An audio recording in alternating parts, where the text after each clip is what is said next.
اللہ کریم سب سے بڑا ہے۔ نبی اکرم نور مجسم صلی اللہ تعالی علیہ وسلم اللہ کے محبوب مطلق ہیں۔ ہم اللہ کے بندے ہیں اور رسول کائنات کے غلام ہیں صلی اللہ علیہ وسلم۔ ہمارا ایک بہت بڑا تعارف ہے۔ عباد الرحمن کہا ہے اللہ تعالیٰ نے اپنے بندوں کو، ہمیں کہا ہے کہ تم بہترین امت ہو۔ اللہ کریم نے اعزازات سے نوازا ہے۔ جن لوگوں کے پاس اتنی بڑی نسبتیں ہوں، اتنے بڑے حوالے ہوں، اتنی بڑی طاقتیں ہوں، ان کے پاس ظاہری طور پر اگر لوگوں کا جتھا نہ بھی ہو اور ظاہری طور پر اگر مال و اسباب وقتی طور پر نہ بھی ہوں، اقتدار، عہدہ اور بڑے لمبے چوڑے نعرے ان کے پیچھے نام بھی لگ رہے ہوں، تو یہ بہت بڑا تعارف نہیں کہ اللہ کے بندے ہیں اور رسول کریم کے غلام ہیں؟ اور کیا یہ تعارف جینے کے لیے، زندہ رہنے کے لیے اور گردن اٹھا کر جینے کے لیے بہت بڑا تعارف نہیں؟ باوجود اتنے بڑے تعارف کے اگر کوئی بندہ کمزور باتیں کرے، کچی پکی گفتگو کرے اور وہ اپنے آپ کو بار بار مظلوم ثابت کرنے کی کوشش کرے، وہ بار بار اپنے زخم دکھائے تاکہ وہ قابل رحم قرار پائے، تو یہ باتیں ایک مومن کو، ایک مسلمان کو، اللہ کے ایک بندے کو ذرا زیبا نہیں دیتی، ذرا اچھا نہیں لگتا۔ مسلمان اعصابی طور پر، ذہنی طور پر، نفسیاتی طور پر ایک طاقتور قوم ہے۔ مسلمان وہ قوم ہے جو مرعوب نہیں ہوتی، یہ روب دکھاتی ہے، روب۔ ہم وہ لوگ ہیں کہ جن کے اکابرین سوئے بھی ہوتے تھے، نہ سوئے ہوتے تھے حضرت عمر، لیکن ان کو سوئے ہوئے دیکھ کر بھی لوگ کانپا کرتے تھے، اس لیے کہ شیر تو شیر ہی ہوتا ہے نا، وہ سویا ہو تو پھر بھی شیر ہی۔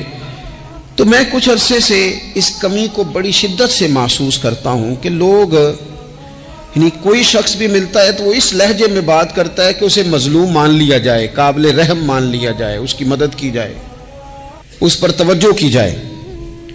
یہ مسلمان کی شان نہیں۔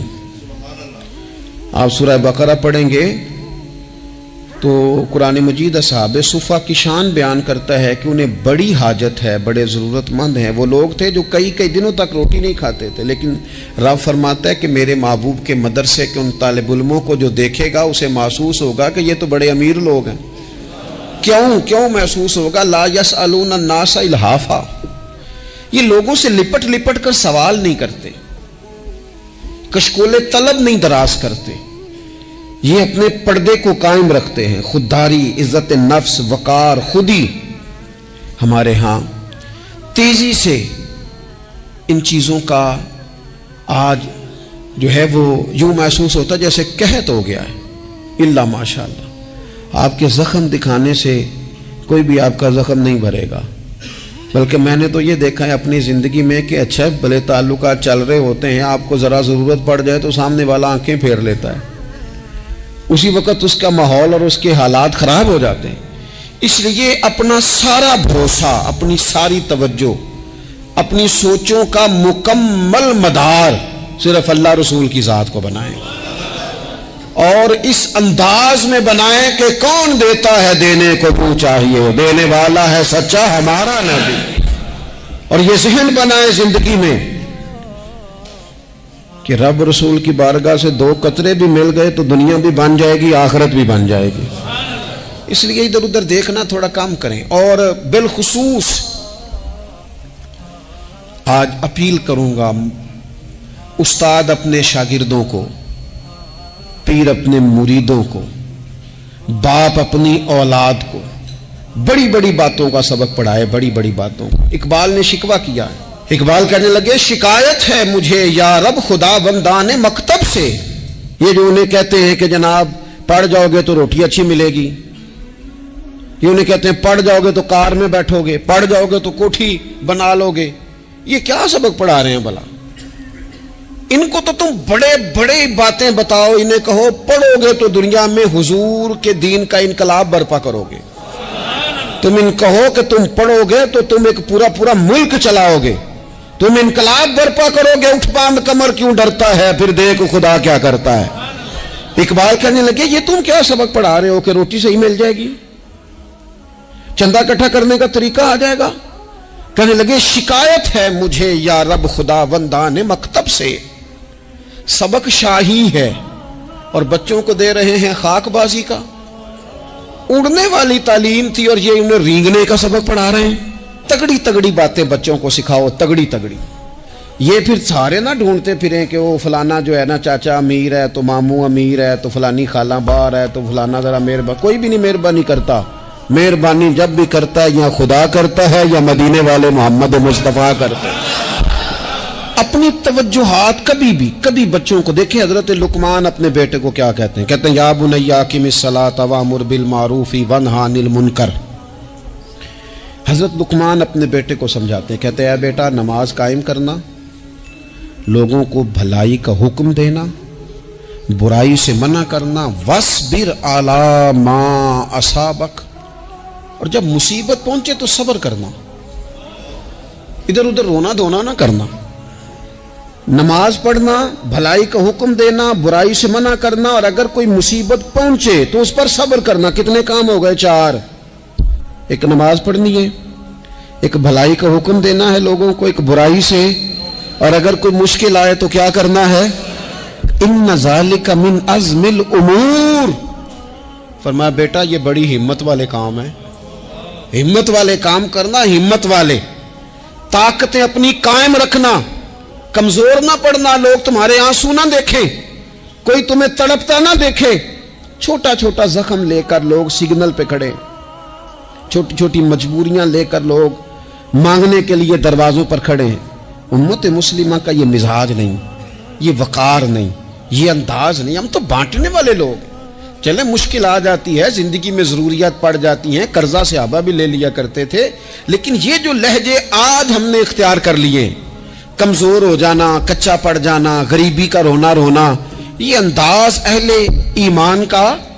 بچوں کو طاقتور ہونا چاہیے۔ میرے نبی کریم صلی اللہ تعالی علیہ وآلہ وسلم نے نا ارشاد فرمایا، ایسا نہیں ہے کہ کوئی بندہ کمزور ہے تو وہ ناپسندیدہ ہے، یہ نہیں فرمایا کہ جو بزدل ہے تو وہ بڑا کوئی کٹا ہوا آدمی ہے، لیکن حضور فرماتے ہیں، صحیح مسلم میں حدیث موجود ہے، حضور فرمانے لگے طاقتور مسلمان نا اللہ کی نظر میں بزدل مسلمان سے زیادہ پیارا ہے۔ طاقتور ہے نا، اس کی شان زیادہ ہے۔ یہ جو با ہمت ہے، با حوصلہ ہے، جس کے اعصاب مضبوط ہیں، یہ رب کریم کی بارگاہ میں باوقار ہے، اللہ کے حضور اس کی قدر ہے۔ اور حضور علیہ الصلوۃ والسلام صحابہ کو دعائیں سکھایا کرتے تھے، اور تعلیم امت کے لیے خود بھی حضور وہ دعا فرمایا کرتے تھے، کہتے تھے اے اللہ بزدلی سے بچا، کنجوسی سے بچا، اے اللہ اس بڑھاپے سے بچا جو انسان کو بڑا پریشان کر دے۔ حضور دعائیں مانگا کرتے تھے۔ دیکھیں بیمار انسان ہو جاتا ہے، اگر وہ سوچے نا رب کی طرف سے ہے تو پھر بیماری کا لوگ بڑا مزہ لیتے ہیں، کیونکہ جب بندہ بیمار ہوتا ہے تو نفسانی خواہشات ساری ختم ہو جاتی ہیں۔ اور میں اکثر دوستوں سے کہتا ہوں کہ بعض چیزیں ایسی ہیں جو وجد میں لے آتی ہیں بندے کو، اگر وہ غور کرے تو۔ آپ یہ حدیث پاک سنیں، حضور علیہ السلام نے فرمایا بیمار کے ساتھ ضد نہ کرو کہ ضرور کھا، ضد نہ کرو، اس لیے کہ اللہ اسے کھلا بھی دیتا ہے، پلا بھی دیتا ہے۔ اب جب کسی کو پتہ چلے کہ میں بیمار ہوں تو رب مجھے کھلا پلا رہا ہے تو مجھے بتائیے بیماری کتنی پیاری لگے گی، بیماری میں کتنا سرور آئے گا۔ پھر تو انسان ہمیشہ چاہے گا کہ مجھے وہ چیزیں ملیں جو مجھے اللہ تبارک و تعالیٰ کی بارگاہ کے قریب کر دیں۔ دوسری بات یہ ہے کہ میدان میں جب انسان اترتا ہے نا تو اسے ایک بات اپنے ذہن میں رکھنی چاہیے کہ جیت اور ہار یہ اللہ تعالیٰ کے دست قدرت میں ہے، لیکن جب وہ لڑے تو جیتنے کے لیے لڑے۔ ہمارے ہاں نا بہت سارے لوگ لڑنے سے پہلے ہی ہارے ہوئے ہوتے ہیں، میدان میں نکلنے سے پہلے ہی وہ کمزور باتیں کر رہے ہوتے ہیں، ابھی سفر شروع نہیں ہوتا وہ کہہ دیتے ہیں نہیں جناب آپ کی بات تو ٹھیک ہے پر کیسے ہوگا، کیوں کر ہوگا، لوگ تو آج کل چلتے ہی نہیں، بڑے مسئلے خراب ہیں۔ اور پھر کچھ لوگ ایسے ہیں جن کی باتیں سن کر بندے بیک گیئر لگا لیتے ہیں، اور میں نے دیکھا باتیں کرنے والے وہیں رہتے ہیں اور کام کرنے والے کہاں سے کہاں چلے جاتے ہیں۔ یہ یقینی نہیں کہ جیتیں گے، لیکن جب میدان میں اترے نا تو پھر ہمیشہ جیتنے کے لیے اتریں۔ کوشش کریں کہ میں نے اس انداز میں نکلنا ہے کہ میں نے نہ جیتنا ہے۔ حضرت مولا علی شیر خدا کرم اللہ تعالی وجہ الکریم سے کسی بندے نے پوچھا حضور آپ ہر میدان میں کامیاب کیوں رہتے ہیں؟ فرمانے لگے جیت ہار تو رب کریم کے دستے قدرت میں ہے، لیکن جب میں اترتا ہوں نا میدان میں تو میں دشمن دیکھ کے پہلے ہی فیصلہ کر لیتا ہوں کہ میں نے اس کے پیٹ میں خنجر مارنا ہے کہ گلے پہ، میں جیتنے کے لیے میدان میں اترتا ہوں۔ تو آپ دیکھ لینا دیواریں ہلتی رہتی ہیں اور در کانپ جاتا ہے، علی کا نام سن کر اب بھی خیبر کانپ جاتا ہے۔ کیوں کہ کہتے ہیں میں ذہن بنا لیتا ہوں کہ میں اسے کاٹ کے لاؤں گا، میں ڈرتا اور سہمتا ہوا میدان میں نہیں اترتا۔ ذہن ہوتا ہے کہ آج لڑوں گا تو جیتوں گا، آج میں دیکھیں میں کیا کرتا ہوں۔ حوصلہ نہیں پیدا کر پا رہے بچوں میں، کچھ بچے بھی اللہ خیر کرے عزم و ہمت والے لوگوں کے پاس بیٹھتے نہیں، اور دوسرا ہم اپنے بچوں کا کسی کو آئیڈیل بھی نہیں بننے دیتے۔ بچے کسی کا نام لیتے ہیں تو ہم کہتے ہیں پتر چھاڑ پرا، یہ دور ہی نہیں ہے۔ ہم کوئی ایسا ذوق، کوئی مزاج، کوئی طبیعت پیدا ہی نہیں ہونے دیتے۔ کچھ آنے والی نسل کا مزاج ہے کہ وہ اٹھنا نہیں چاہتی، بیٹھنا نہیں چاہتی، چلنا نہیں چاہتی، وہ چاہتی ہے میں لیٹی رہوں، موبائل میرے ہاتھ میں رہے، باقی سارے کام ریموٹ کنٹرول ہو۔ جب انسان دیکھیں نا، ایک ڈاکٹر صاحب کے پاس ایک دفعہ میں گیا تو ایک مریض کو وہ سمجھا رہے تھے، اسے کہہ رہے تھے کہ تو تھوڑی ورزش بھی کیا کر، تھوڑی ورزش بھی کیا کر، اور ساتھ انہوں نے بڑی اچھی بات کی، کہنے لگے اللہ تعالیٰ نے نا جسم میں جوڑ بنائے ہیں، یہ گھٹنے ہیں، یہ کونیاں ہیں، اللہ نے جوڑ بنائے ہیں، اسی لیے تو بنائے تھے کہ تھوڑی ان کو حرکت بھی دی جائے، لیکن اگر آپ ان جوڑوں کو حرکت ہی نہیں دیں گے تو یہ تو زانگا لود ہو جائیں گے۔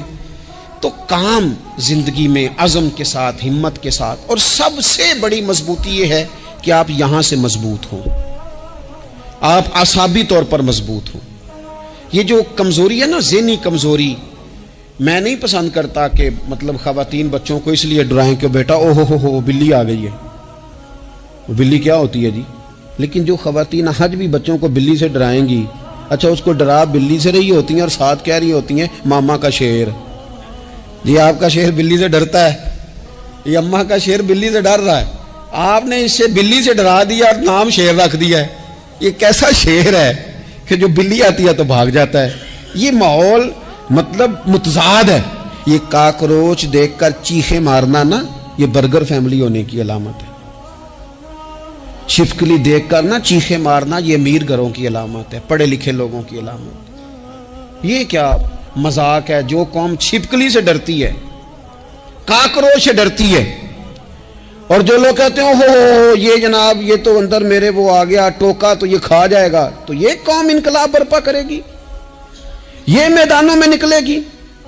بڑے خوبصورت انداز میں ویڈیو بنا کے تو اس کو شیئر کیا جاتا ہے کہ وہ جی قربانی والے دن بکرا ذبح ہو رہا تھا تو بچہ رو پڑا۔ کیا بات کرتے ہیں آپ؟ یہ جہاد کرے گا بچہ کل کو جو بکرے ذبح ہونے پہ روتا ہے؟ اعصابی مضبوطی ذہنی طور پر مضبوط کب ہوتی ہے؟ جب انسان اخلاقاً مضبوط ہوتا ہے، اس کی طبیعت وزادار ہوتی ہے، اس کا مزاج اسے مضبوط کرتا ہے۔ آپ ایک حدیث دیکھیں، ترمذی میں موجود ہے، حضور علیہ الصلوۃ والسلام نے فرمایا جب اللہ تعالیٰ نے زمین کو پیدا کیا تو زمین ہلنے لگی، تو اللہ نے پہاڑوں کو میخیں بنا کر، قلعے بنا کر زمین میں لگا دیا تو زمین ٹھہر گئی۔ فرشتے فوراً عرض گزار ہوئے کہ مالک تیری سب سے طاقتور مخلوق یہ پہاڑ ہیں؟ فرمایا نہیں، لوہا جو ہے نا وہ پہاڑوں سے بھی طاقتور ہے، کیونکہ لوہا پہاڑ کو کاٹ دیتا ہے۔ یا اللہ پھر لوہا سب سے طاقتور ہے؟ فرمایا نہیں، آگ اس سے بھی طاقتور ہے۔ کیا آگ سب سے طاقتور ہے؟ تو فرمایا نہیں، پانی بھی ہے۔ کیا پانی طاقتور ہے؟ فرمایا ہوا بھی ہے، جو پانی کا رخ پھیر دیتی ہے۔ مسلمانوں خدا را اس سے بڑا ذوق نہیں ملے گا۔ میں طاقتور ہونے کا طریقہ بتا رہا ہوں، ہمارے ہاں لوگ سمجھتے ہیں کہ میں بولتا زیادہ ہوں اس لیے میں طاقتور ہوں، میرے پاس اسلحہ زیادہ اس لیے میں یہ دیکھو حضور نے بتایا طاقتور کون ہوتا ہے۔ یا رسول اللہ پتھر پہاڑ طاقتور ہیں؟ تو فرمایا نہیں، ان پر تو لوہا ہے، لوہا طاقتور ہے، نہیں اس پر تو آگ ہے، آگ طاقتور ہے، نہیں اس پر تو پانی ہے، پانی طاقتور، اس پر تو ہوا ہے۔ تو حضور پھر مہربانی کریں بتائیں طاقتور کون ہے؟ تو یہ دیکھو نا، یہ یاد رکھو نا، یہ کائنات کے سب سے بڑے حکمت والے محبوب کی بات یاد رکھو نا۔ حضور فرمانے لگے سب سے زیادہ طاقتور وہ مومن ہے جو سیدھے ہاتھ سے صدقہ دیتا ہے اور دوسرے کو پتہ بھی نہیں لگنے دیتا۔ اس ہاتھ سے صدقہ دیا اور اس ہاتھ کو پتہ، جس میں یہ اخلاقی طاقت آ جائے نا کہ اللہ کے رستے میں دیکھ کر پھر اسے چھپانا آ جائے، وہ بڑا طاقتور آدمی ہے۔ میں یہ سب سے بڑا طاقتور ہے جس نے اپنے رب سے راز نیاز شروع کر لیے، اللہ کے رستے میں دیتا ہے پھر کسی کو خبر۔ یہ کون سی طاقت ہے؟ یہ روحانی طاقت ہے، یہ اخلاقی طاقت ہے، یہ کردار کی طاقت، یہ سوچوں کی طاقت ہے، یہ آپ کے مزاج کے بلند ہونے کی طاقت ہے۔ لیکن اگر مسجد میں ٹائلیں لگوا کر بھی ایک ٹائل پہ نام لکھوا لیا ہے، اگر کہیں تعاون کر کے بھی کہا میرا ذکر کرو، کوئی خدمت کر کے کہا میرا نام لو، پھر آپ کمزور ہیں، پھر آپ طاقتور نہیں ہیں، پھر آپ نے بزدلوں جیسا کام کیا، پھر آپ نے وہ رنگ اختیار کیا ہے جو شاید آپ کو ذہنی طور پر بڑی کوفت میں مبتلا کر دے۔ تو اعصابی طاقت، اعصابی قوت، آپ دیکھیں حضرت صدیق اکبر رضی اللہ تعالیٰ عنہ، حضور نے تربیت کی تھی نا، میں ذمہ داری سے کہتا ہوں کہ تعصب کی اینک نہ کسی نے پہنی ہو، ورنہ کائنات میں عشق کی داستان ختم ہو جاتی ہے جناب صدیق اکبر پر۔ جو پیار انہوں نے مدینے والے محبوب سے کیا ہے کوئی کر ہی نہیں سکتا۔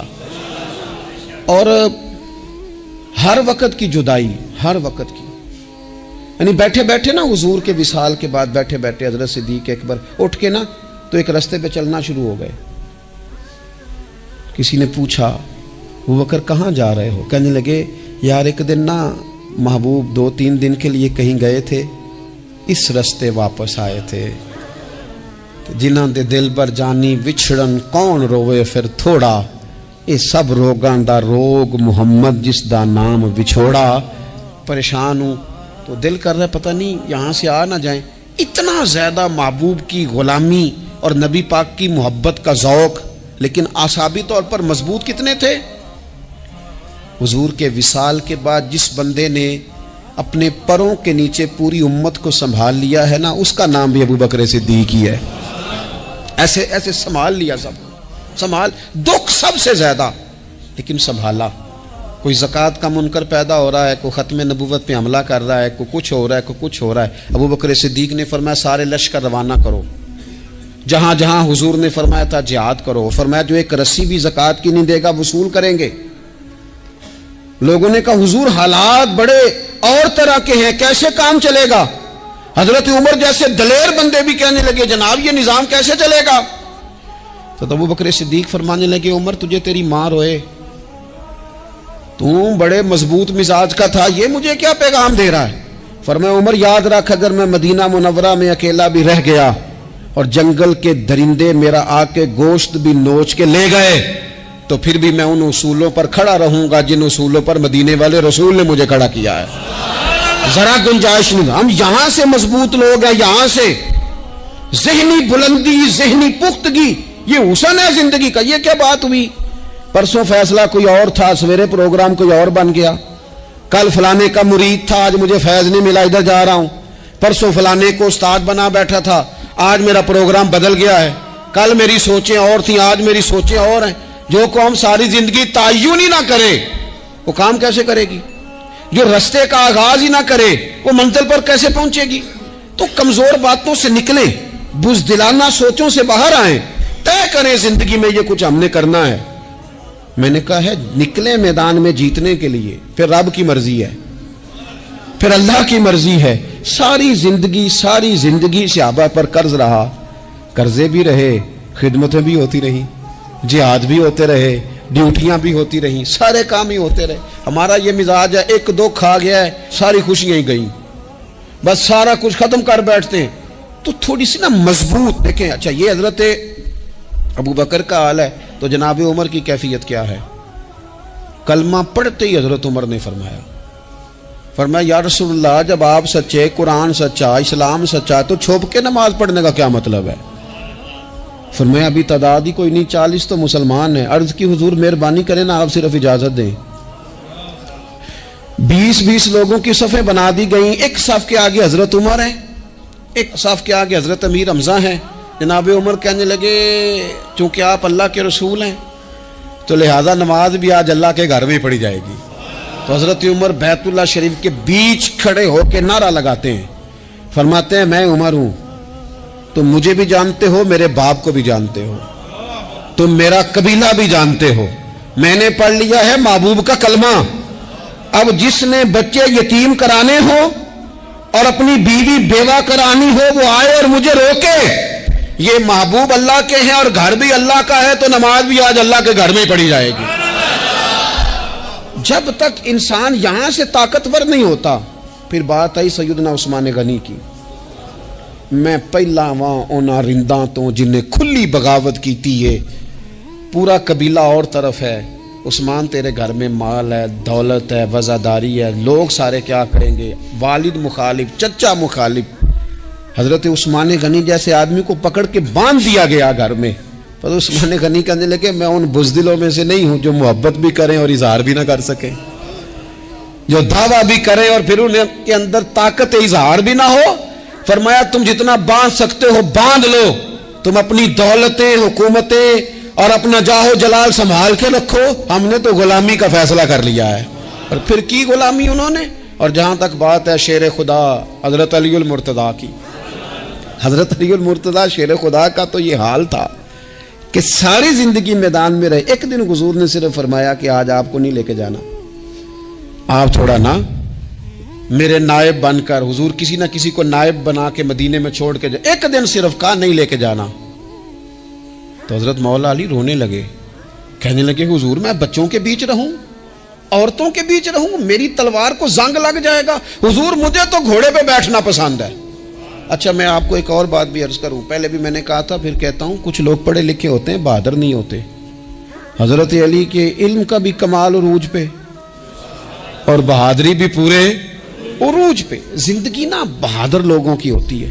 یہ شہاب الدین غوری لیٹے ہیں یہاں سوابا میں, تو کسی نے پوچھا ان سے کہ یار آپ کہاں رہتے ہیں؟ کہنے لگے میں گھوڑے کی پشت پہ ہوتا ہوں, ہمارے بچے بڑی سونی فوٹو بناتے ہیں. ان سے پوچھیں آج کل آپ کیا کرتے ہیں, تو کہتے ہیں موبائل چلاتے ہیں. آپ کیا کرتے ہیں؟ ہم فوٹو کھینچتے ہیں. آپ کیا کرتے ہیں؟ کہتے ہیں وہ نا مجھے ایسا عجیب مسئلہ ہے موبائل کا کہ بچوں کی نا مطلب میں کئی دفعہ سوچتا ہوں کہ اگر انہیں کچھ 4 گھنٹے موبائل سے علیحدہ رہنا پڑا نا تو ہو سکتا ہے کہ ان کو ڈاکٹر کو بھی دکھانا پڑ جائے, اتنی کو بری حالت ہو گئی. مجھے ڈھیر سارے دوست کہتے ہیں جی آپ ٹیلی فون پہ ملتے نہیں. میں نے کہا میں پہلے ملا کرتا تھا جب تک لوگوں کی جیب میں موبائل تھا, جب سے لوگوں نے ہاتھ میں پکڑ لیا نا تو پھر تو ایک دن میں 100 نمبر ملتا ہے, تو پھر آپ کیسے موبائل پہ رہیں گے؟ پھر تو ایک ہی کام ہے, یا فون سنیں گے یا کوئی اور کام کریں گے. تو تھوڑی سی ہمت والی زندگی گزاریں. بزدلانہ باتیں, کمزور باتیں ہمارے بچوں کو بھی کمزور کر دیں گی. یہ کچھ نہیں کر سکیں گے. حضرت سیدنا عبداللہ بن زبیر رضی اللہ تعالیٰ عنہ, یہ مدینہ منورہ میں پیدا ہونے والے سب سے پہلے بچے ہیں. حضرت سیدنا ابو بکر صدیق رضی اللہ تعالیٰ عنہ کے نواسے ہیں. حضور کے پھپھو جناب صفیہ کے پوتے ہیں, اور عشرہ مبشرہ صحابی حضرت زبیر بن عوام ان کے بیٹے. شروع سے ہی بڑے بہادر تھے. ایک دن کچھ بچے گلی میں کھیل رہے تھے تو ایک شخص نے آ کے نا چیخ ماری, ڈرایا, سارے بچے بھاگ گئے. جناب عبداللہ ابن زبیر کہنے لگے کیوں بھاگتے ہو, اب چیخوں سے بھی ڈرو گے؟ واپس آؤ سارے, میں تمہارا امیر ہوں, آؤ ذرا اس پر حملہ کریں. ہم سارے بھاگے اور یہ اکیلا کھڑا رہے. اس پر حملہ کیا, وہ ڈرانے والا خود ڈر کے بھاگ گیا.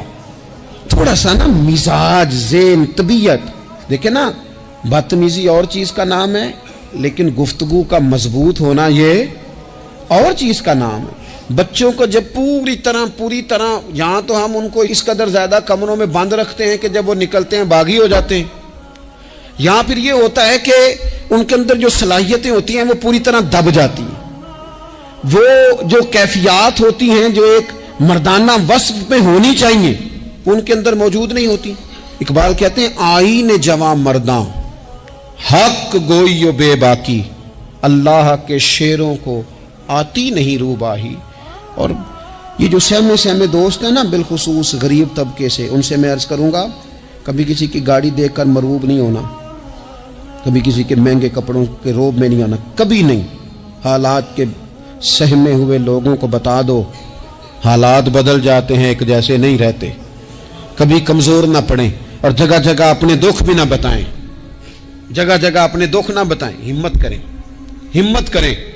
اور ایک شاعر نے کہا تھا کہ با ہمت لوگ کبھی ہارا نہیں کرتے، یہاں وہ جیت جاتے ہیں یہاں کچھ سیکھ جاتے ہیں. وہ نا میدانوں میں رہتے ہیں. کمزور نہ پڑیں. یہ جو اتنا لمبی لسٹ بن گئی ہے نا، اتنی لمبی لسٹ مانگنے والوں کی، اتنا لمبی فہرست ہو گئی ہے ہر سگنل پہ، ہر چوک میں، ہر رش والی جگہ پہ. یہ بتاتی ہے کہ لوگ اس کو آر ہی نہیں سمجھتے، کمزوری نہیں سمجھتے، طاقت والا مزاج. حضرت عمر بہادر تھے تو بہادر لوگوں کو پسند بھی بڑا کرتے تھے. حضرت عبداللہ ابن زبیر چھوٹے تھے، بچوں کے ساتھ کھیل رہے تھے، اور یہ وہی حضرت عبداللہ ابن زبیر ہیں جو بعد میں امام حسین کے قاتلوں کے سامنے ڈٹ کے کھڑے ہو گئے اور انہوں نے اعلانیہ ان لوگوں کا بائیکاٹ بھی کیا اور ان لوگوں کے ساتھ سفارا بھی ہوئے. حضرت عبداللہ ابن زبیر اور فرماتے ہیں کہ میری ماں 90 سال سے زیادہ عمر تھی حضرت اسماء بنت ابی بکر کی. جب میں نے انہیں کہا نا اماں وقت آ گیا ہے شہادت کا، تو میری اماں مجھے کہنے لگی پتر میدان میں رہنا. میدان میں بکرے کو ذبح ہوتے وقت تکلیف ہوتی ہے، جب اس کی کھال اتاری جائے پھر کوئی تکلیف نہیں ہوتی. ایسے ہی کمزور نہ پڑنا. ہمارے ہاں تو لوگ کہتے ہیں نا پتر اندروں کنڈی لے لا ساڑی نہیں لڑائی. وہ جب ہمارے گھر آگ آئے گی پھر اسے ہم بند کریں گے، ابھی نہ تو بالکل باہر نہ نکلنا. کیسے قوم آگے بڑھے گی؟ جرتیں کیسے پیدا ہوں؟ اور جو کچھ کہہ نہیں سکتے وہ منوائیں گے کیسے؟ جو بات کرنے کی طاقت نہیں رکھتے وہ اپنا منوائیں گے کیسے؟ حضرت عبداللہ ابن زبیر رضی اللہ تعالیٰ عنہ اپنے دوستوں کے ساتھ گلی میں کھیل رہے تھے، جناب عمر فاروق آ گئے. حضرت عمر فاروق کا جلال تھا، بچے ان کو دیکھ کے دوڑ گئے. حضرت عبداللہ ابن زبیر کھڑے ہیں. حضرت عمر قریب آئے، کہنے لگے پتر آپ کیوں نہیں دوڑے؟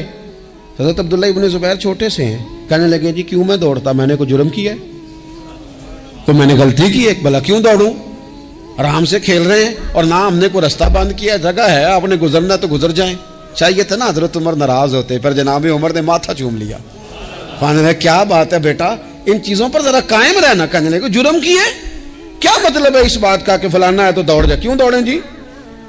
تو ہم نے جو قوم کو سکھانا شروع کیا ہے نا، دیکھیں فقر اور چیز ہے، درویشی اور چیز ہے، سادگی، لیکن ظلم سہنا اور چیز ہے. دنیا میں قتیل اس سا منافق نہیں کوئی جو ظلم تو سہتا ہے بغاوت نہیں کرتا.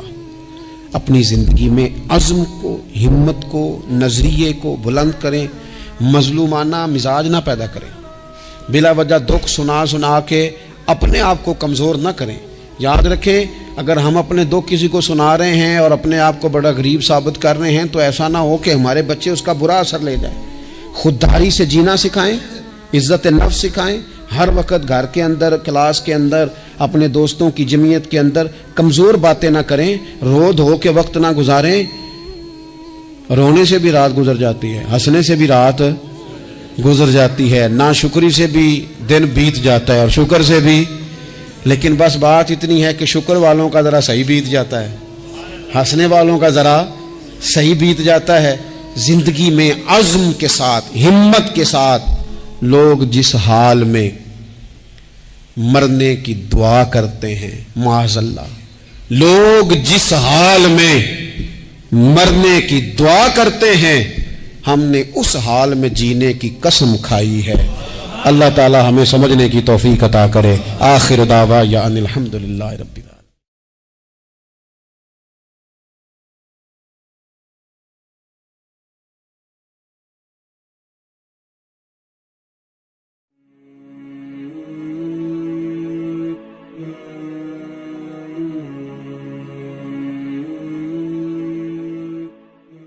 اللہ کریم